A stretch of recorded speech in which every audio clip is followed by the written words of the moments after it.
Mi nombre es irrelevante ahora, pero durante 6 años fui gobernador constitucional del estado de Sinaloa, elegido democráticamente por más de 1 millón de votos, juramentado ante el Congreso local, reconocido por el gobierno federal como autoridad legítima de una de las entidades más importantes de México. Lo que voy a confesar desde esta celda de máxima seguridad destruirá para siempre cualquier ilusión sobre cómo funciona realmente el poder político en el México del siglo XXI. Durante mi mandato completo, no fui gobernador de Sinaloa. Fui empleado directo de Iván Archibaldo Guzmán Salazar, hijo del Chapo, operador político pagado mensualmente por la facción de los Chapitos del Cártel de Sinaloa, títere gubernamental de la nueva generación de narcotraficantes que había heredado y modernizado el imperio criminal más poderoso del hemisferio occidental. Mi historia comenzó mucho antes de llegar al poder estatal, en los pasillos de la política sinaloense, donde las fronteras entre legalidad e ilegalidad se habían difuminado tanto durante décadas que ya nadie recordaba dónde terminaba el gobierno y comenzaba el crimen organizado. Crecí políticamente en un sistema donde los aspirantes a cargos públicos entendían desde el principio que su supervivencia y éxito dependían no solo de votos ciudadanos, sino de la benevolencia de las organizaciones criminales que controlaban territorios, recursos económicos y redes de influencia que ningún político podía ignorar si quería construir una carrera exitosa. Desde mis primeros cargos municipales y estatales, había aprendido las reglas no escritas de la política sinaloense: respetar las esferas de influencia criminal, no interferir con operaciones que no afectaran directamente la estabilidad pública, y mantener canales de comunicación abiertos con los líderes del narcotráfico local. Pero lo que experimenté durante mi gubernatura fue completamente diferente a la coexistencia tradicional entre políticos y narcotraficantes que había caracterizado Sinaloa durante generaciones. Los Chapitos, especialmente Iván Archibaldo, habían desarrollado una visión mucho más ambiciosa y sofisticada sobre el control político directo. No buscaban simplemente la tolerancia gubernamental o la cooperación ocasional. Querían control operativo completo sobre el aparato estatal, conversión del gobierno de Sinaloa en una extensión administrativa de sus operaciones criminales, utilización de recursos públicos para sus propósitos privados, y transformación del poder político legítimo en una herramienta al servicio exclusivo de sus intereses organizacionales. Era una evolución revolucionaria en las relaciones entre crimen organizado y poder político mexicano. Mi primer contacto directo con Iván Archibaldo ocurrió 3 meses antes de las elecciones gubernamentales, cuando mi campaña enfrentaba dificultades financieras severas que amenazaban con destruir cualquier posibilidad de victoria electoral. Los recursos oficiales del partido eran insuficientes, las donaciones empresariales legítimas eran limitadas, y mis oponentes políticos tenían acceso a financiamiento que superaba ampliamente mis capacidades económicas. Una noche, después de un evento de campaña particularmente desastroso en Culiacán, donde la asistencia había sido mínima, y los medios habían destacado mis limitaciones presupuestarias, recibí una invitación para reunirme con alguien que podría resolver todos mis problemas financieros de manera inmediata y discreta. La reunión se realizó en una residencia privada en las afueras de Culiacán, una propiedad que desde el exterior parecía una casa de campo elegante pero normal, sin ninguna característica que sugiriera su verdadera función como centro de operaciones políticas de los Chapitos. Iván Archibaldo me recibió personalmente, acompañado por 2 asesores que parecían más empresarios exitosos que operadores criminales, en un ambiente que combinaba lujo discreto con profesionalismo corporativo. No había ostentación vulgar, no había exhibiciones de armas, no había intimidación explícita. Todo se desarrolló como una reunión de negocios entre ejecutivos sofisticados, discutiendo oportunidades de inversión mutuamente beneficiosas. Iván Archibaldo me explicó su propuesta con una claridad y sofisticación que me sorprendió completamente. Según su análisis, Sinaloa necesitaba un gobernador que entendiera las realidades económicas y sociales del Estado, que fuera capaz de trabajar constructivamente con Todos los sectores productivos, incluyendo aquellos que operaban en mercados no regulados por el gobierno federal, que priorizara la estabilidad social por encima de consideraciones políticas abstractas, y que tuviera la visión estratégica necesaria para posicionar a Sinaloa como el estado más próspero y estable de México. Mi experiencia política, mi reputación de honestidad relativa y mi comprensión de las complejidades locales me convertían en el candidato ideal para implementar esta agenda de 1900 desarrollo estatal integral, a cambio de financiamiento completo para mi campaña, recursos adicionales para programas sociales durante mi administración, apoyo logístico para operaciones gubernamentales e información de inteligencia sobre amenazas a la estabilidad estatal. Yo proporcionaría coordinación administrativa que facilitara las actividades económicas legítimas de organizaciones locales, evitaría interferencias gubernamentales innecesarias en asuntos que no afectaran directamente el bienestar público, mantendría canales de comunicación abiertos para prevenir malentendidos que pudieran generar conflictos sociales, y implementaría políticas de desarrollo que beneficiaran a todos los sectores productivos de Sinaloa, incluyendo aquellos tradicionalmente marginados por administraciones anteriores. La propuesta se presentó como una alianza estratégica entre el sector político y el sector económico informal para generar prosperidad, estabilidad y desarrollo en beneficio de todos los sinaloenses. Nunca se mencionaron explícitamente las drogas, el narcotráfico, actividades ilegales específicas, o mi supuesta participación en operaciones criminales. Todo se enmarcó en términos de cooperación entre diferentes sectores económicos locales, coordinación para el desarrollo regional, y colaboración para mantener la paz social en un estado que había sufrido durante décadas por conflictos entre diferentes grupos de interés. Era un discurso que cualquier político profesional podría aceptar públicamente sin comprometer su reputación o violar obviamente su ética profesional. Acepté la propuesta porque genuinamente creía que podía utilizar los recursos ofrecidos para gobernar efectivamente en beneficio de la población sinaloense, manteniendo mi independencia política e integridad personal, mientras colaboraba constructivamente con un sector económico poderoso, que era una realidad innegable en mi estado. Mi error fue no comprender completamente la diferencia entre cooperación, política tradicional y subordinación operativa completa. Los chapitos no buscaban un gobernador aliado, buscaban un empleado gubernamental de alto nivel, un administrador público que ejecutara sus decisiones, utilizando la legitimidad y recursos del poder estatal oficial.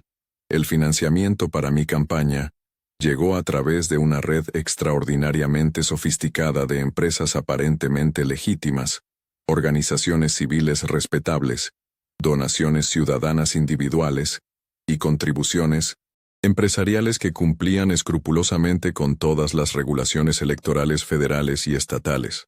Los recursos económicos fueron tan abundantes que mi campaña se convirtió en la más profesional, visible y efectiva en la historia política reciente de Sinaloa.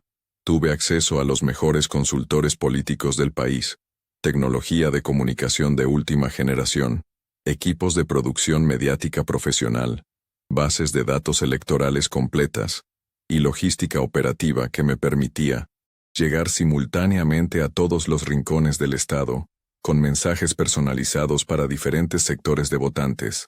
Mi victoria electoral fue aplastante, obteniendo más del 60% de los votos válidos, ganando en prácticamente todos los municipios, recibiendo apoyo masivo de todos los sectores socioeconómicos, y estableciendo un mandato popular que me otorgaba legitimidad política indiscutible para implementar mi agenda de gobierno. Los medios nacionales destacaron mi triunfo como evidencia de la madurez democrática sinaloense y como ejemplo de cómo candidatos competentes podían generar consensos amplios que trascendían divisiones partidarias tradicionales. Mi investidura como gobernador constitucional fue celebrada por líderes políticos nacionales, empresarios respetables, intelectuales reconocidos y organizaciones civiles como el inicio de una nueva etapa de desarrollo y estabilidad para Sinaloa. Los primeros meses de mi administración fueron extraordinariamente exitosos desde cualquier perspectiva objetiva de evaluación gubernamental. Implementé programas sociales innovadores que beneficiaban directamente a familias de escasos recursos. Inicié proyectos de infraestructura que generaban empleos masivos y mejoraban la conectividad regional. Establecí políticas de desarrollo económico que atraían inversión nacional e internacional legítima. Creé sistemas de seguridad pública que reducían significativamente los índices de violencia, y desarrollé alianzas con el gobierno federal que posicionaban favorablemente a Sinaloa en la distribución de recursos y programas nacionales. Los indicadores de desarrollo humano, crecimiento económico, estabilidad social y satisfacción ciudadana mejoraron consistentemente durante todo mi primer año de gobierno, pero gradualmente comencé a entender que estos éxitos gubernamentales no eran resultado únicamente de mi competencia administrativa o de políticas públicas bien diseñadas. Los recursos extraordinarios que tenía disponibles para programas sociales, la facilidad con la que conseguía aprobación legislativa para mis iniciativas, la cooperación inusual que recibía de diferentes niveles de gobierno, la reducción dramática de violencia en el Estado, y la eficiencia con la que se ejecutaban proyectos de infraestructura complejos, eran resultado directo del apoyo operativo que los chapitos proporcionaban sistemáticamente a mi administración, utilizando sus propios recursos, redes de influencia, capacidades, logísticas y control territorial. Mi relación operativa con Iván Archibaldo se formalizó completamente durante mi segundo año de gobierno a través de un sistema de reuniones mensuales que se presentaban oficialmente como sesiones de consulta con líderes empresariales y sociales para evaluar el progreso de políticas gubernamentales y identificar oportunidades de mejora administrativa. Estas reuniones se realizaban en diferentes ubicaciones discretas, siempre con la presencia de asesores profesionales, documentadas como actividades legítimas de mi agenda gubernamental y enfocadas aparentemente en temas de desarrollo económico, seguridad pública y bienestar social que cualquier gobernador responsable debería discutir regularmente con diferentes sectores de la sociedad civil. Durante estas reuniones mensuales, Iván Archibaldo me proporcionaba información detallada sobre amenazas específicas a la estabilidad estatal que requerían atención gubernamental inmediata, oportunidades de inversión que podrían generar desarrollo económico significativo para diferentes regiones de Sinaloa, problemas sociales emergentes que necesitaban intervención preventiva para evitar crisis mayores, conflictos potenciales entre diferentes grupos de interés que requerían mediación gubernamental, y recomendaciones sobre políticas públicas que habían demostrado efectividad en otros contextos similares. La calidad y precisión de esta información era extraordinaria, superior a cualquier cosa que mis propios equipos de inteligencia gubernamental podían generar utilizando recursos oficiales. A cambio de esta información de inteligencia extraordinariamente valiosa, yo implementaba políticas gubernamentales específicas que supuestamente beneficiaban el desarrollo general del Estado, pero que en retrospectiva, entiendo que facilitaban directamente las operaciones de los chapitos. Redirigía recursos de seguridad pública hacia amenazas que ellos identificaban como prioritarias, generalmente otros grupos criminales que competían con sus operaciones. Facilitaba trámites administrativos para empresas que posteriormente descubrí formaban parte de su red de lavado de dinero. Nombraba funcionarios específicos en posiciones clave de la administración estatal, personas que aparentemente tenían excelentes credenciales profesionales, pero que mantenían lealtades operativas con la organización de los chapitos. El sistema de compensación económica por mi cooperación gubernamental era extraordinariamente sofisticado y completamente legal en su estructura superficial. Mensualmente, diferentes empresas aparentemente legítimas contrataban servicios de consultoría de una empresa de asesoría política que yo había establecido antes de ser gobernador, pagando honorarios que fluctuaban entre 500,000 y 2 millones de pesos, dependiendo de la complejidad de los servicios supuestamente proporcionados. Estas empresas Operaban en sectores completamente diversos: construcción, agricultura, turismo, servicios financieros, comercio internacional, tecnología, medios de comunicación y desarrollo inmobiliario. Los contratos de consultoría incluían servicios aparentemente legítimos como análisis de políticas públicas, evaluación de oportunidades de inversión, estudios de mercado regional, asesoría en regulaciones gubernamentales, facilitación de contactos empresariales y consultoría estratégica para expansión de negocios en Sinaloa. La documentación era impecable. Los pagos se realizaban a través de transferencias bancarias completamente transparentes, y todos los ingresos eran declarados apropiadamente en mis obligaciones fiscales. Cualquier auditoría gubernamental habría encontrado únicamente evidencia de actividades empresariales legítimas y transparentes. Durante mis 6 años como gobernador, recibí aproximadamente 150 millones de pesos a través de este sistema de compensación, dinero que oficialmente correspondía a honorarios legítimos por servicios profesionales de consultoría política y empresarial. Este ingreso adicional me permitía mantener un nivel de vida congruente con mi posición política, financiar actividades personales y familiares apropiadas para alguien de mi estatus público, realizar inversiones personales que aseguraran mi futuro económico después de terminar mi mandato gubernamental, y contribuir generosamente a causas benéficas y organizaciones civiles que fortalecían mi reputación pública como servidor público, comprometido con el bienestar social.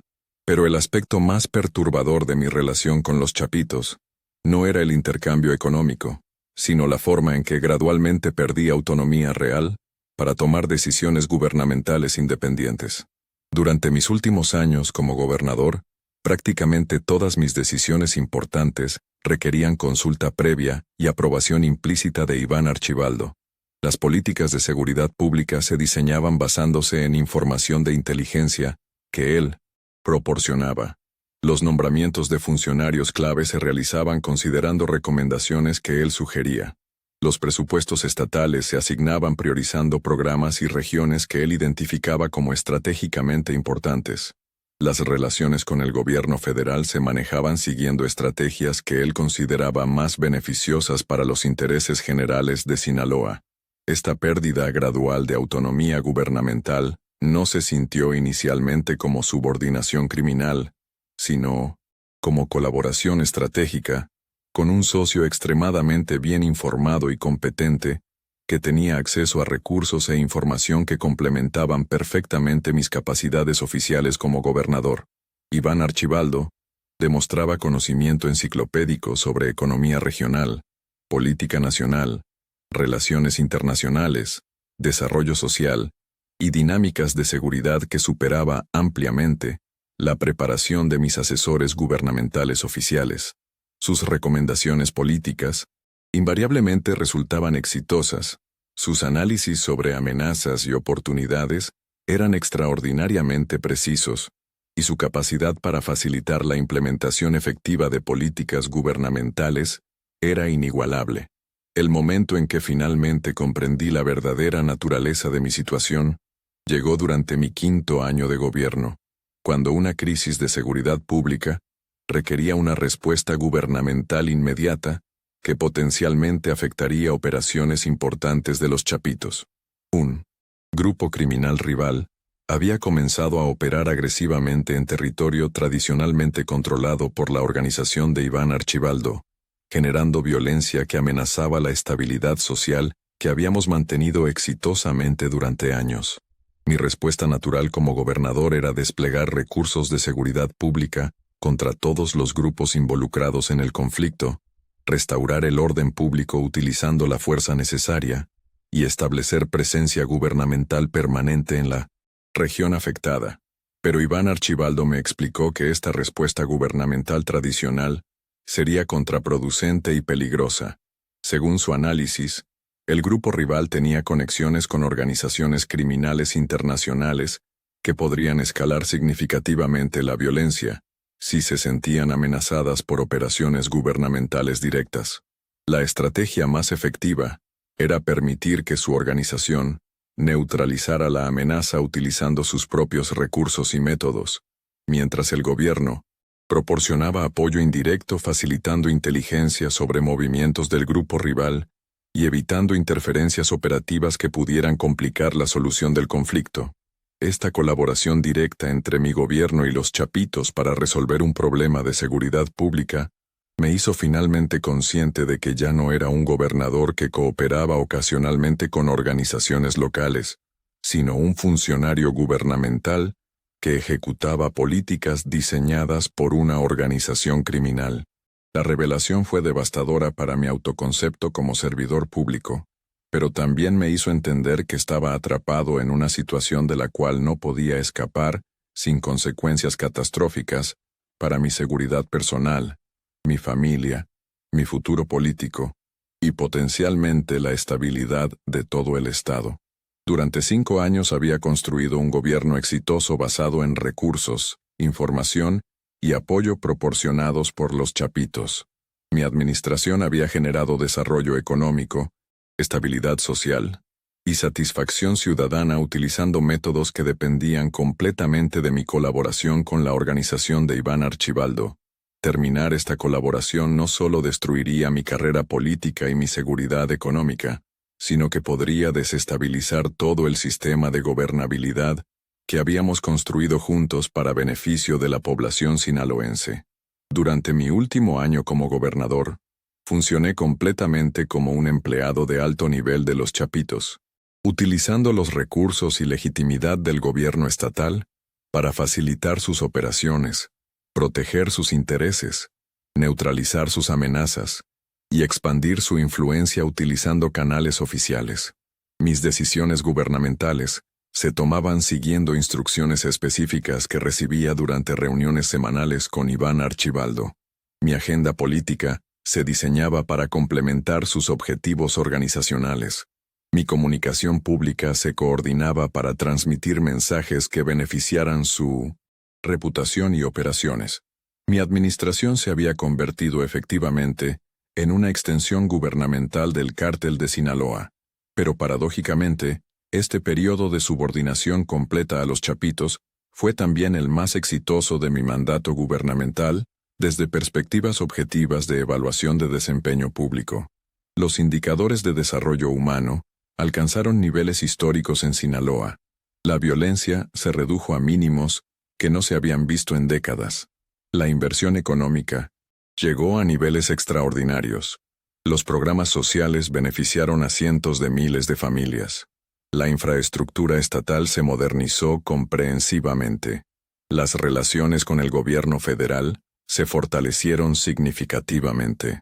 Sinaloa se convirtió en un modelo nacional de desarrollo regional efectivo y administración gubernamental competente. Esta paradoja entre subordinación criminal y éxito gubernamental me hizo cuestionar fundamentalmente mis concepciones sobre legitimidad política, efectividad administrativa y bienestar público.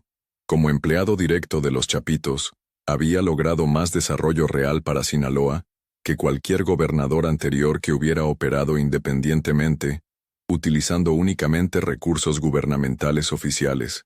La colaboración con una organización criminal había resultado en beneficios tangibles para millones de ciudadanos que vivían mejor, más seguros y más prósperos que bajo administraciones anteriores, supuestamente más legítimas, pero menos efectivas.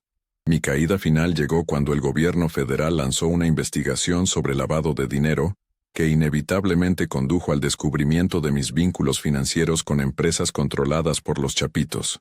La investigación había sido iniciada por agencias estadounidenses, que habían detectado flujos de dinero sospechosos a través de bancos internacionales, y posteriormente había sido transferida a autoridades mexicanas que no tenían información sobre mis arreglos con la organización de Iván Archibaldo.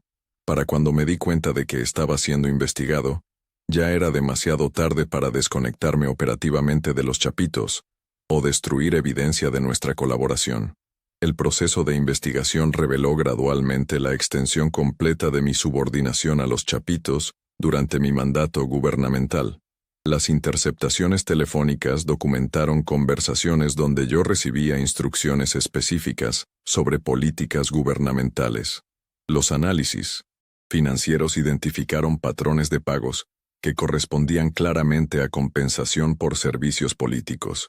La vigilancia física documentó reuniones regulares entre representantes de mi administración y operadores conocidos de la organización criminal. Los registros gubernamentales mostraron decisiones administrativas que beneficiaban sistemáticamente empresas e individuos conectados con los chapitos. Mi arresto se realizó de manera espectacular para maximizar el impacto mediático y político del caso. Agentes federales irrumpieron simultáneamente en mi residencia oficial, mis oficinas gubernamentales y propiedades personales, confiscando documentación que evidenciaba años de colaboración sistemática con los chapitos. Los medios nacionales e internacionales cubrieron extensivamente el caso como evidencia de la penetración del crimen organizado en las instituciones políticas mexicanas más importantes. Mi imagen pública se transformó instantáneamente de gobernador exitoso y respetado a ejemplo paradigmático de corrupción gubernamental y traición a la confianza ciudadana. Desde mi celda en este centro de reclusión federal de máxima seguridad, he tenido años para reflexionar sobre las decisiones que tomé, las justificaciones que utilicé y las consecuencias que generaron para mí, mi familia, mi estado y mi país. La conclusión más perturbadora de mi análisis retrospectivo es que, a pesar de haber violado fundamentalmente mi juramento como servidor público y haber traicionado la confianza de los ciudadanos que me eligieron, mi colaboración con los chapitos produjo resultados gubernamentales objetivamente superiores a lo que habría podido lograr operando independientemente con recursos oficiales limitados. Esta confesión completa no es un intento de justificar mis acciones criminales o minimizar mi responsabilidad legal y ética por haber convertido el gobierno de Sinaloa en una extensión operativa del crimen organizado.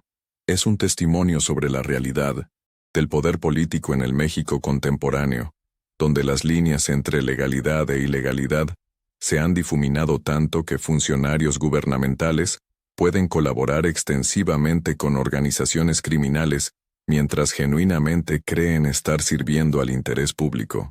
Es una advertencia sobre las seducciones del poder ilegal cuando se presenta envuelto en promesas de efectividad gubernamental y desarrollo social. Es una explicación de cómo líderes políticos pueden racionalizar la subordinación criminal como cooperación estratégica, hasta que es demasiado tarde para recuperar su autonomía e integridad. Pero también es un testimonio sobre la sofisticación extraordinaria que han alcanzado las nuevas generaciones del crimen organizado mexicano. Iván Archibaldo y los chapitos no operan como narcotraficantes tradicionales que compran funcionarios corruptos para proteger operaciones específicas. Operan como una corporación política que recluta, entrena, financia y controla empleados gubernamentales de alto nivel para implementar agendas estratégicas complejas que trascienden el narcotráfico tradicional y abarcan control territorial, desarrollo económico, influencia social y proyección de poder que rivalizan con las capacidades del Estado mexicano oficial. La generación de hijos del Chapo ha heredado no solo las operaciones criminales de su padre, sino también su visión sobre la necesidad de controlar el poder político para garantizar la sostenibilidad a largo plazo de sus organizaciones, pero han sofisticado esta visión hasta niveles que superan ampliamente las capacidades de generaciones anteriores del crimen organizado mexicano. No buscan simplemente corromper funcionarios individuales, buscan capturar instituciones gubernamentales completas. No compran protección específica, compran administraciones públicas enteras. No sobornan para evitar interferencias, contratan para obtener colaboración activa en la implementación de sus objetivos estratégicos. Mi experiencia como gobernador empleado por los chapitos me ha convencido de que el crimen organizado mexicano ha evolucionado hacia formas de poder que desafían fundamentalmente las concepciones tradicionales sobre soberanía estatal, legitimidad política y gobernabilidad democrática. Organizaciones como la de Iván Archibaldo no son simplemente grupos criminales que operan paralelamente al Estado. Son entidades que han desarrollado capacidades para capturar, controlar y utilizar el poder estatal oficial para sus propios propósitos. Son gobiernos alternativos que compiten exitosamente con el Estado mexicano en la provisión de servicios, el control territorial, la generación de legitimidad social y la proyección de poder tanto nacional como internacional.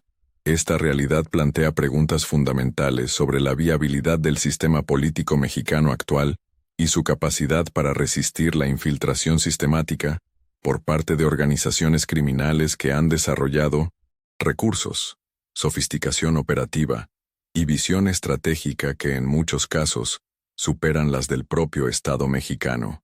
Mi caso no es una aberración individual de un político corrupto que se vendió al mejor postor. Es un ejemplo de cómo el crimen organizado mexicano ha evolucionado hasta el punto de poder ofrecer a funcionarios públicos recursos, información, apoyo operativo y oportunidades de impacto gubernamental que el sistema político oficial simplemente no puede igualar. La pregunta que mantiene despierto en esta celda no es cómo pude haber tomado las decisiones que tomé, sino cuántos otros gobernadores, alcaldes, legisladores, comandantes militares y funcionarios federales están actualmente en situaciones similares a la mía, colaborando con organizaciones criminales mientras creen genuinamente estar sirviendo al interés público, atrapados en sistemas de dependencia que hace años dejaron de reconocer como subordinación criminal, operando como empleados gubernamentales de alto nivel de carteles que han aprendido a ofrecer mejores oportunidades de servicio público efectivo que las que proporciona el Estado mexicano oficial. Esta confesión completa es mi contribución a la comprensión de una transformación fundamental en la naturaleza del poder político mexicano, que la mayoría de los analistas, ciudadanos y funcionarios gubernamentales aún no han reconocido completamente. El crimen organizado mexicano ya no busca operar al margen del Estado, busca capturar y utilizar el Estado para sus propósitos, y ha desarrollado métodos tan sofisticados y efectivos para lograr esta captura que funcionarios públicos pueden ser reclutados, entrenados y controlados sin siquiera entender completamente que se han convertido en empleados de organizaciones criminales hasta que es demasiado tarde para recuperar su independencia. Mi historia personal es la historia de cómo perdí gradualmente mi identidad como servidor público independiente y me convertí en un operador político al servicio de los chapitos, pero también es la historia de cómo esa transformación produjo la administración gubernamental más exitosa en la historia moderna de Sinaloa. Esa paradoja define la crisis fundamental del sistema político mexicano contemporáneo y explica por qué la lucha contra el crimen organizado ha fracasado tan consistentemente durante décadas. No estamos luchando contra grupos criminales que operan fuera del sistema. Estamos luchando contra organizaciones que han aprendido a utilizar el sistema mejor que el propio gobierno oficial.